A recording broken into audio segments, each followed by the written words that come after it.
Moving on, 2 people have been killed in a chieftaincy violence in Bunkrugu Yonyo in the northern region. A misunderstanding which ensued between 2 families from the same ethnic group led to this.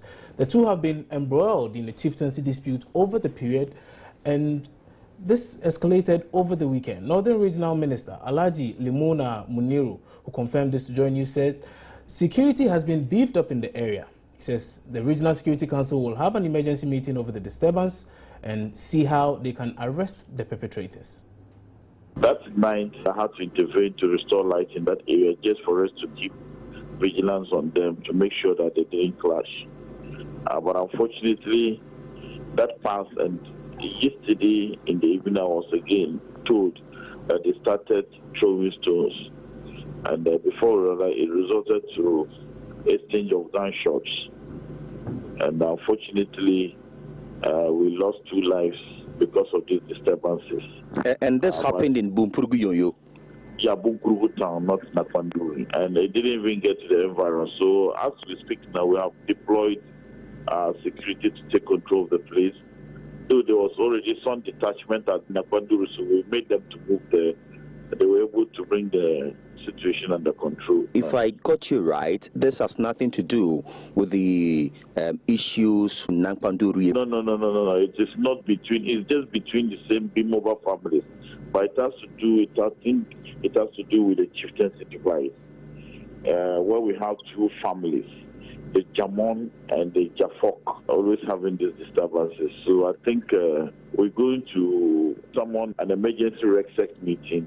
Is it today? And yes, I think to go into it and see what we can do to bring lasting peace in that area.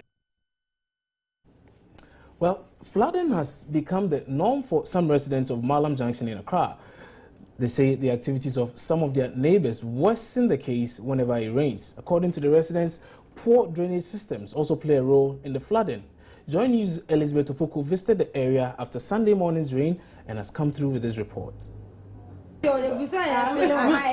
Residents of Malam Junction, after every rainfall, have to spend time to clean their rooms, which are usually flooded.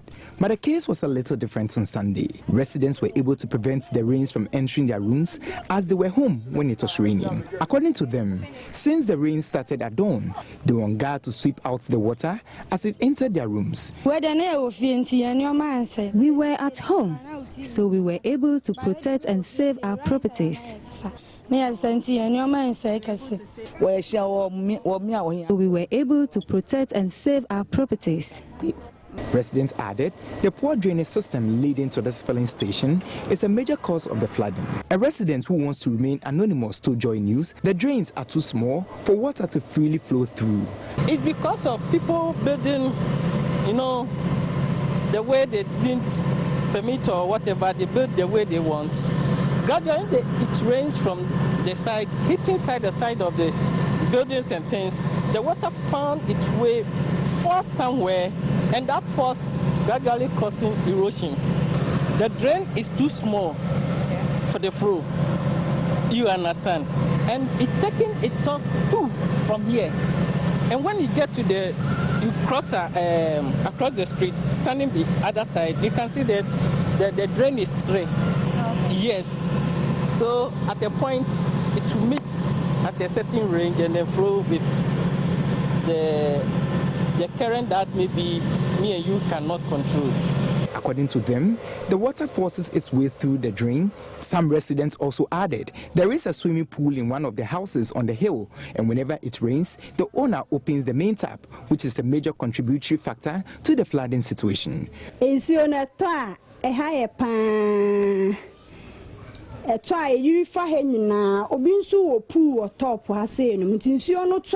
Some residents uphill opens their swimming pool, whilst others open their lavatories whenever there is a downpour. Residents say they are tired of talking about their problems since government and NADMO officials have been there various times to see the situation and made several promises to them, but nothing has been done. Elizabeth Opoku's report for Joy News. The chairman of the Parliamentary Select Committee on Defence and Interior, Fritz Bafo, has blamed recent jailbreaks in the country on failures in the criminal justice system. There have been 3 jailbreaks in the last month in different parts of the country. Now, speaking on the Joy News AM show today, Mr. Frisbafo said his committee has made recommendations for addressing the issue. The jailbreaks are as a result of the fact that our remand process, our arresting process are all very burdensome. The way you have to fill, the forms you have to fill, we have not invested in our police force. We've not invested in our prison service. And right now, the birds are coming home to roost. That is the problem. Ghana is now going through a period of reality check where we cannot take anything for granted. The Ghanaian police stations, all right, are nothing to behold. I mean, the thing is that how can you have remand prisoners in a police station over a certain period? It should be limited. We don't have enough remand prisons. Again, our police stations, are they properly built for that kind of purpose? You understand? Somebody comes and he's arrested, he's put on remand. There is a certain time. He's a lawyer, he can tell us better. A certain time. Then he's put on a further remand, he has to go to the main prisons. Our police stations, most of them are decaying. We are looking at the possibility of having proper remand centers in the major cities, all right, which will then take the burden off the police stations, so that we can use the police stations for better things. There will be a jail for a drunkard, for an itinerant, for an armed robber who's been arrested straight away. But if he's very dangerous, he has no business being in a police station that is not a maximum security police station. You understand? All these things come into. But the thing is that I am now saying that civic responsibility is of the optimum in this matter. Meanwhile, Member of Parliament for Bekwai, Joseph Oseusu, has urged Metropolitan, Municipal and District Assemblies to invest in security issues. According to the MP, the assemblies should stop over-dependence on central government. Now, the police stations, the localities that they are. Now, the police administration doesn't build police stations anymore. We say the community should help. Yes. So the local authority, how do you invest your resources? Every municipality, metropolitan area or district has to invest in those things themselves. They have resources. We are wasting resources on things that are not bringing returns to the community. Security is critical. Yeah. Now, but again, they are not collecting the local revenue. This is the thing that he's talking about. But is he talking about government providing? It is because we assume that government grows money. Government doesn't grow money. He should tax us to do the things to do. First, accountability, but the people should understand. Well, we are told the police will be doing some sort of punishment. They'll be meting out some punishment to some officers who were seen to be negligent on the job. We'll be getting to that later. We'll be speaking to the Public Relations Director of the Ghana Police Service, DSP, well, Safer Zatha, I must say, Superintendent Safer Zatha. But that'll be subsequently on the show. Now, a member of Parliament's Select Committee on Gender and Children is questioning the existence of the Ministry of Gender, Children and Social Protection if they cannot be resourced to achieve their mandate. In an interview with Joy News, Gifty Eugenia Kusi said the Finance Ministry has consistently failed to release the ministry's budgetary allocations. Now, she was speaking on the final episode of Joy News human rights program, Ice Rights. Ice Right is a documentary discussion program intended to educate people on their rights and responsibilities. The 16-episode show, however, unraveled many child right violations, among others, which re-emphasize the harsh weaknesses in Ghana's social welfare setup. Mothers who are mostly single parents are unable to fend for their children, abandoning them to their fate, whilst the disabled are left to die as good riddance.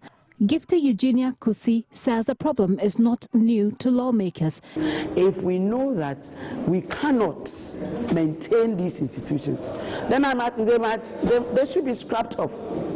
I don't think we have any excuse to say that we don't have money and therefore children should go hungry, children on the street selling and all that, which is the work of the Social Welfare Department. And if they don't get resources to do it, then what is the department they're doing? Right. I think the government should be up and doing, allocate meaningful, realistic resources to these departments, to these institutions, to do the work that they have to do. The Ministry of Gender, Children and Social Protection, however, refused to speak about findings in the various documentaries about children whose rights have been violated, with the explanation the issues raised do not fall within the mandate of the ministry. The Member of Parliament for Takwansuayem is calling on civil society organizations to confront the Ministry of Finance to release budgetary allocations meant for the various social welfare departments on time and, at the same time, hold the Gender Ministry accountable on their mandate, especially that of child protection. She argues that the Gender, Children and Social Protection Ministry has been covering up for the inactions of the Finance Ministry for political reasons. You have allocated 200,000 to me and released me only 50,000. I have the right to come to you to demand for the rest, the remainder, the amount that you should give it to me. And if you are not giving it to me, I have every right to demand it from you as the Minister of Finance. But we don't see them doing it. Okay. We don't see them doing it. If I were the minister, I'll go and demand it, and I'll make sure that I get it. Because when they wanted to pay Woyomi, they had money to pay. I heard that people went to the ministry and sat on the minister to release that amount. Therefore, to do their work, they should also go there and sit on the minister to release the amount. But you see, when you talk to the minister or the ministry or the staff, they're not prepared to give their people out that we are not getting the money because there's no money in the system. It all boils down to the economy that we are talking about. She is therefore pushing for an amendment of the laws on social protection to accommodate today's modern family system. Saturday's show marked the end of the first season of the Ice Rights program.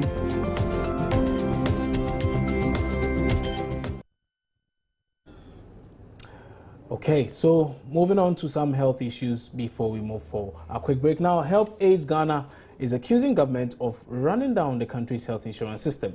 Executive Director of the organization, Ebenezer Jete, Sauce, in an interview on the AM show, well, he mentioned that government's failure to focus the needed attention on the scheme is leading to its collapse. But we'll take this story after this break.